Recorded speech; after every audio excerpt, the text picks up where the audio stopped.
నమస్తే. నేను మీ Bobby Vardhan. BBC voice ఛానల్లోని వారం వారం వార్తా సమాహారం కార్యక్రమానికి స్వాగతం. ఈరోజు ఒక 4-5 అంశాలకు సంబంధించి విశ్లేషణ చేయడానికి నేను మీ ముందుకు వచ్చాను.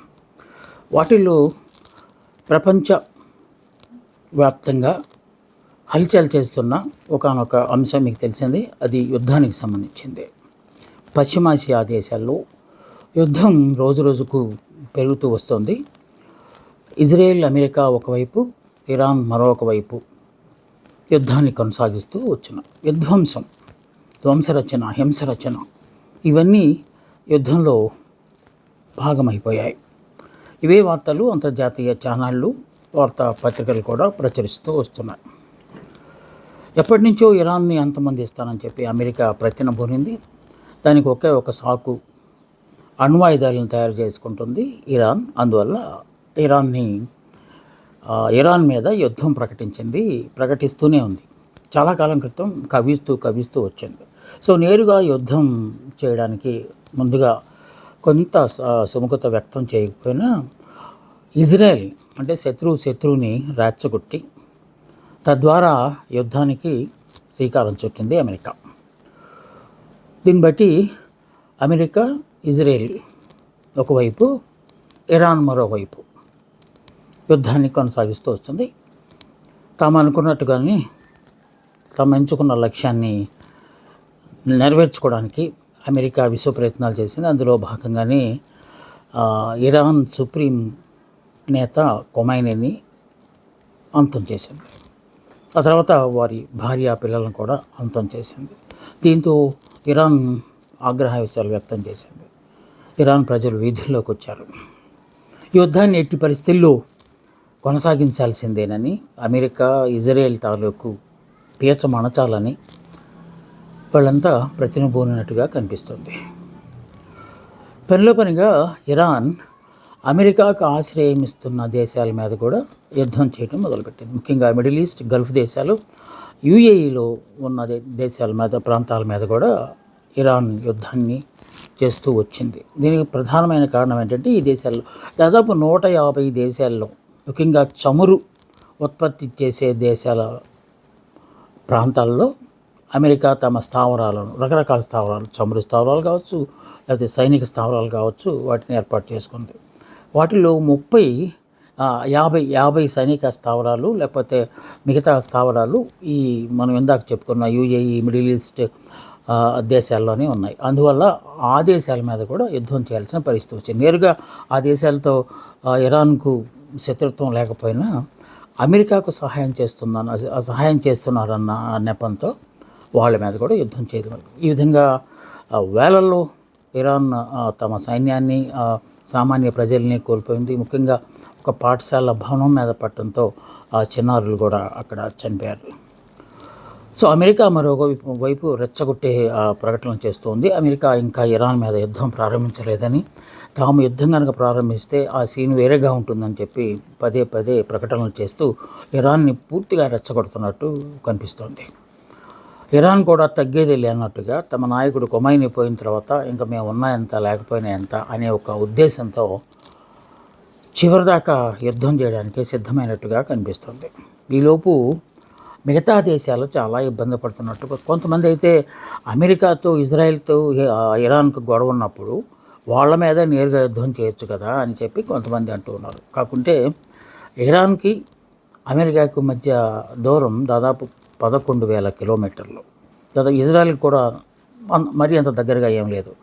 సో అంత దూరం, అంత రేంజ్లో ఆయుధాలని, లేకపోతే మిజైళ్లను, డ్రోన్లను ప్రయోగం చేయడానికి ఆ ఇరాన్ వద్ద సామర్థ్యం లేదు. అందువల్లనే ఎవరైతే అమెరికాకు సాయం చేస్తున్నారో, ఆ మాటకు వస్తే ఇజ్రాయెల్కి కూడా సాయం చేస్తున్నారు. అంటే సాయం అంటే ప్రత్యక్షంగా కాదు, పరోక్షంగా సాయం చేస్తున్నారు. అంటే వాళ్ళ స్థావరాలు ఏర్పాటు చేసుకోవడానికి అవకాశం కల్పించారు. వాళ్ళ మీద యుద్ధం చేస్తే అది అమెరికా మీద, ఇజ్రాయెల్ మీద కూడా చేసినట్టే అవుతుంది అని చెప్పి అనుకున్నారు. ఒక దశలో ఇది 3వ ప్రపంచ యుద్ధానికి దారితీస్తుందేమో అని చెప్పి అనుమానాలు కూడా వ్యక్తమైన నేపథ్యంలో రష్యా, చైనా నోరు విప్పాయి. శాంతి చర్చలతో యుద్ధాన్ని ఆపాలని, చర్చల ద్వారా పరిష్కార మార్గాన్ని అన్వేషించాలి తప్ప యుద్ధం అనేది అనర్థం అని చెప్పి వాళ్ళు చెప్పారే తప్ప వాళ్ళు ఏ వర్గానికైనా మద్దతు ఇస్తున్నామనే అంశాన్ని మాత్రం చెప్పలేకపోయారు. కొన్నాళ్ళు గడిస్తే ఇది మరింత సంక్షోభానికి దారితీస్తుంది. ముఖ్యంగా చమురు హర్మోజ్ జలసంధి దగ్గర ఉన్న నౌకలన్నిటినీ బంధించేసి ఆ మార్గాన్ని నిర్బంధం చేసింది ఇరాన్. దాంతో చాలా దేశాలకు చమురు వెళ్ళటానికి అవకాశం లేకుండా పోయింది. ఇదే ఇంక 2 వారాలు కనుక కొనసాగితే చమురుకు సంబంధించి తీవ్రమైన సంక్షోభం ఏర్పడే అవకాశం ఉంది. అది చమురు సంక్షోభం కనుక ఏర్పడితే అది మిగతా వాటి మీద ఒక ప్రభావం చూపెడుతుంది. పైగా నిత్యావసర వస్తువులు విపరీతంగా పెరిగిపోయే ప్రమాదం ఉంది. ఒకసారి మనం వెనక్కి వెళ్ళి చూస్తే గల్ఫ్ వార్ జరిగినప్పుడు కూడా ధరలు విపరీతంగా పెరిగిపోయాయి. దానికి ప్రధానమైన కారణం మన దేశంలో యుద్ధం జరగలేదు కదా, మనకెందుకు ధరలు పెరిగినాయి అని కనుక మనం అనుకుంటే అది తప్పే. ఎందువల్లనంటే అంతర్జాతీయ సంబంధాలు ఉన్నప్పుడు చమురుని మనం వేరువేరు దేశాల నుంచి మనం సరఫరా దిగుమతి చేసుకుంటాం కనుక చమురు డిలే అయితే అది డిలే అయినా లేకపోతే రేట్లు పెరిగినా ఇక్కడ రవాణా ఛార్జీలు పెరుగుతాయి కనుక రవాణా ఛార్జీలు పెరగటం ద్వారా నిత్యావసర వస్తువుల ధరలు కూడా ఆటోమేటిక్గా పెరిగిపోతాయి. సో అది మళ్ళీ తీవ్ర దుర్భిక్షానికి లేదా ఆర్థిక మాంద్యానికి దారితీసే అవకాశం ఉంది. యుద్ధం ఎంత తొందరగా ముగిస్తే అంత మంచిదని ప్రతి ఒక్కళ్ళు కోరుకుంటున్నారు. ఇవే వార్తలు ప్రపంచవ్యాప్తంగా సంచలనాలు రేకెత్తు వస్తున్నాయి. ఇంకా మన రాష్ట్రానికి సంబంధించి ఒక విషాద వార్త కూడా మనం ఈ వారంలో చెప్పుకోవాల్సిన పరిస్థితి ఏర్పడింది. అది కాకినాడ జిల్లాలోని వేట్లపాలెం దగ్గర జరిగిన విస్ఫోటనానికి సంబంధించి బాణసంచా తయారీ కేంద్రంలో తీవ్రమైన విస్ఫోటనం జరిగి దాదాపు 30 మంది దాకా చనిపోయారు ఈ మధ్య. అది ఈ వారంలో జరిగిన సంఘటన. సో పరిమితికి మించి స్థాయికి మించి నిల్వలు ఉండటం వల్ల ఇరుకైన రేకు షెడ్లలో ఈ కర్మాగారాన్ని ఏర్పాటు చేయటం వల్ల ఎక్కువ మంది ప్రాణాలు కోల్పోయారని చెప్పి దర్యాప్తు బృందాలు తేల్చాయి. సో ఆ విస్ఫోటనం దాదాపు 6 కిలోమీటర్ల వరకు ఆ శబ్దాలు వినిపించాయంటే విస్ఫోటన స్థాయి ఎంతవరకు ఉందో మనం ఈజీగా అర్థం చేసుకోవచ్చు. సో మృతులు రాను పెరుగుతూ వస్తున్నారు. తీవ్రంగా గాయపడిన వారు ఆసుపత్రిలో వైద్యం తీసుకుంటున్నారు, కానీ వాళ్ళ ప్రాణాలకు గ్యారెంటీ లేకుండా పోయింది.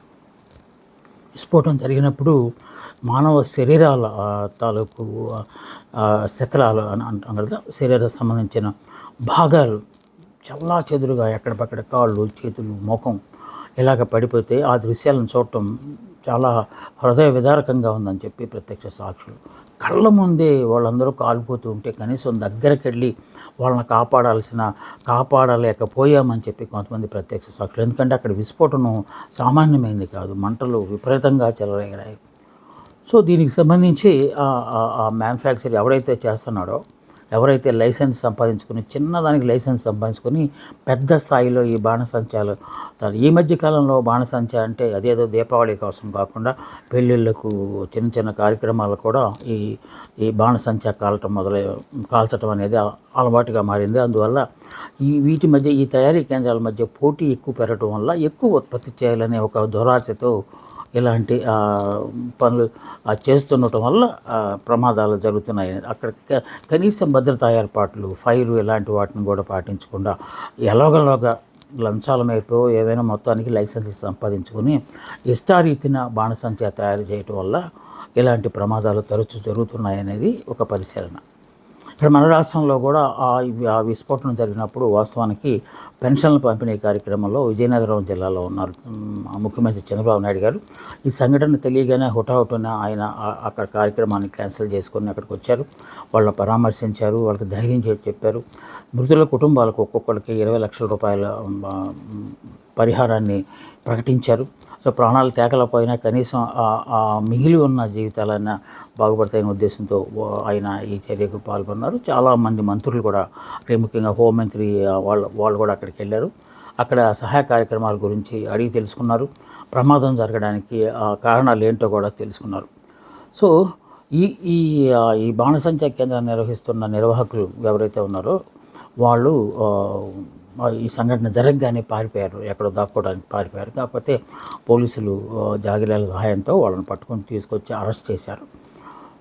సో ఇక్కడి నుంచైనా ఎలాంటి ప్రమాదాలు జరగకుండా చూడాలని చెప్పి అక్కడ గ్రామీణ ప్రాంతాల లో ఉన్న ఆ చుట్టుపక్కల ప్రాంతాల వాళ్ళు ఉన్నారనుకంటే ఈ ప్రమాదం ఎంతటితో ఆగిపోయింది, ఇంకో కొంచెం పెద్దది జరిగి ఉంటే మా పరిస్థితి ఏమేదని చెప్పి ప్రక్కన ఉన్న నివాసాలు చేసుకున్న వాళ్ళు కూడా ఆందోళన వ్యక్తం చేస్తున్నారు. ఏదేమైనా ప్రభుత్వం కట్టుదిట్టమైన చర్యలు చేపట్టాలి. ఇలాంటి బాణసంచా కేంద్రాలకు అనుమతి ఇచ్చే విషయంలో మరింత కఠినతరమైన నిబంధనలను ప్రవేశపెట్టాలని చెప్పి అందరూ కోరుతూ ఉన్నారు. ఈ వార్త కూడా ఈ వారంలో కొంత విషాదాన్ని పంచింది.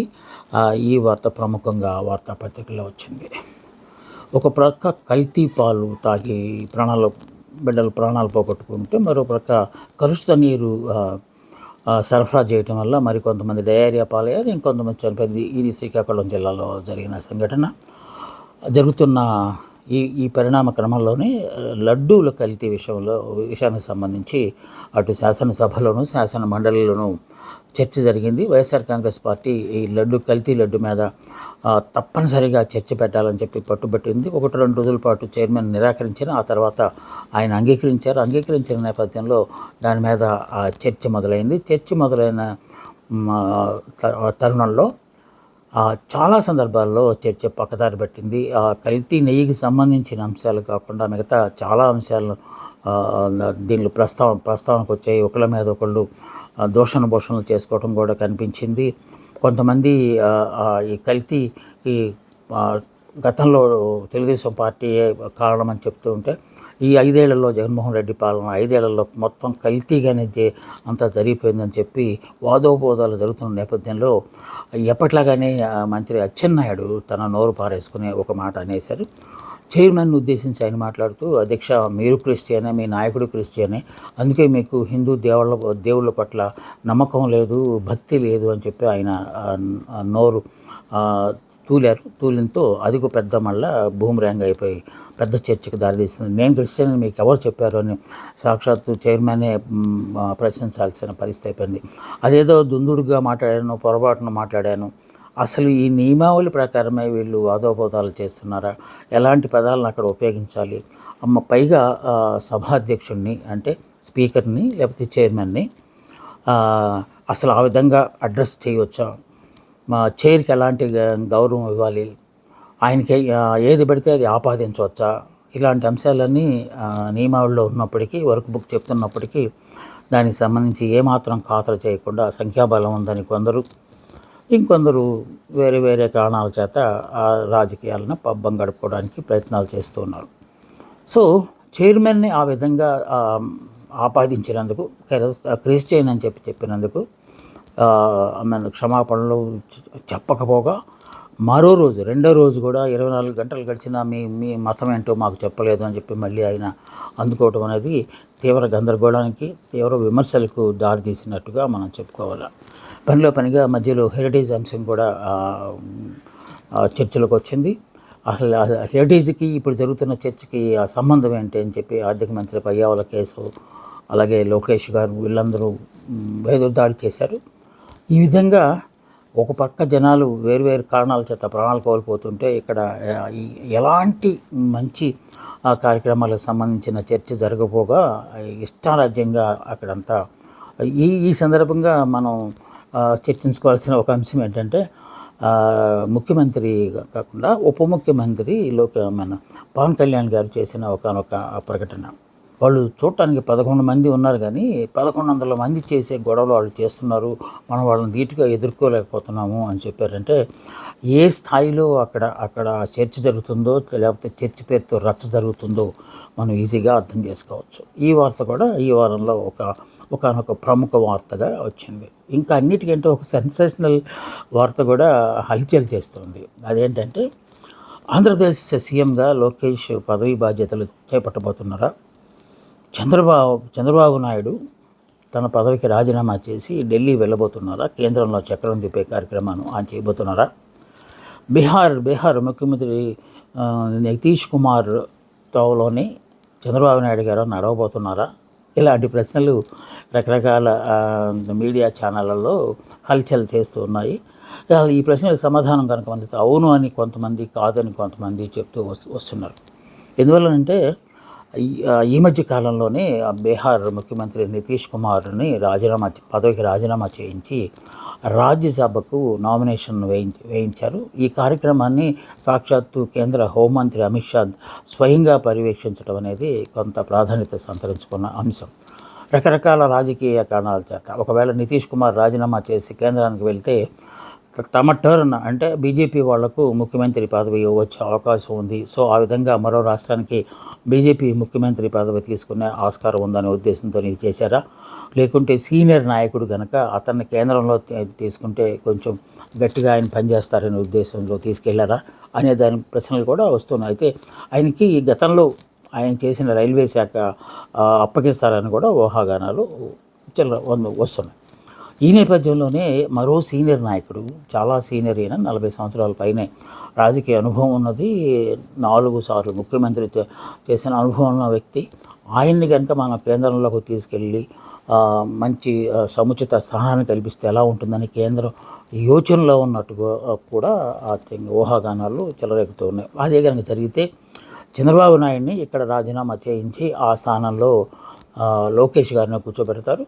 దీనికి డిప్యూటీ సీఎం పవన్ కళ్యాణ్ గారు కూడా అభ్యంతరం తెలియజేయలేదు అని ఇలా రకరకాల ఊహాగానాలు వస్తూనే ప్రధాన స్రవంతి ఛానల్లో కూడా దీనిపైన డిబేట్లు జరుగుతున్న నేపథ్యం ఉన్నది. సో ఒకవేళ నిజంగానే చంద్రబాబు నాయుడు గారిని ఢిల్లీ తీసుకుని వెళ్తే, కేంద్ర స్థాయిలోకి తీసుకుని వెళ్తే ఆయనకి ఏ పదవి ఇస్తారనే దాని మీద కూడా అంచనాలు వస్తున్నాయి. వాటిలో ముఖ్యంగా డిప్యూటీ ప్రధానమంత్రి వాజ్పేయి హయాంలో డిప్యూటీ ప్రధానమంత్రిగా మన అద్వానీ గారు ఉన్నారు. ఆ తర్వాత డిప్యూటీ ప్రధాని అనేది అటు మన్మోహన్ సింగ్ ప్రభుత్వంలో కూడా లేదు. తర్వాత 2 సార్లు ప్రధానిగా మోడీ గారు చేసినప్పుడు కూడా ఆ ప్రస్తావన రాలేదు. ఇప్పుడు కేవలం ప్రధానమంత్రి పదవి మాత్రమే ఉంది కనుక అదేమన్నా క్రియేట్ చేస్తారా అని చెప్పి ఒకటి ఉన్నది. లేకుంటే ఉపరాష్ట్రపతికి ఛాన్స్ లేదు. మొన్ననే ఉపరాష్ట్రపతి ఎన్నికలు జరిగినాయి. ఆల్రెడీ దానిలో ఒక గట్టి ఆయన్ని కూర్చోబెట్టారు వాళ్ళు. సో ఇలాంటి పరిస్థితుల్లో ఏ పదవి ఇస్తే బాగుంటుంది అని చెప్పి అనుకుంటున్న నేపథ్యంలో ఆయనకి ఏకంగా రాష్ట్రపతి పదవి ఇచ్చినా ఆశ్చర్యం లేదు అనే ఊహాగానాలు కూడా ఇంకో ప్రక్క సాగుతూ ఉన్నాయి.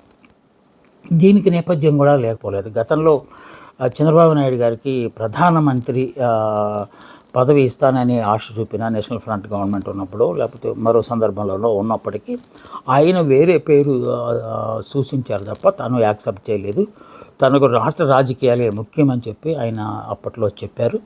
కనుక ఆయన బహుశా ఢిల్లీ వెళ్ళడానికి ఇష్టపడకపోవచ్చు అని చెప్పి మరో వర్గం వాదనలు చేస్తున్నది. ఇది మీడియాలో వస్తున్న వార్తలకు సంబంధించి మాత్రమే.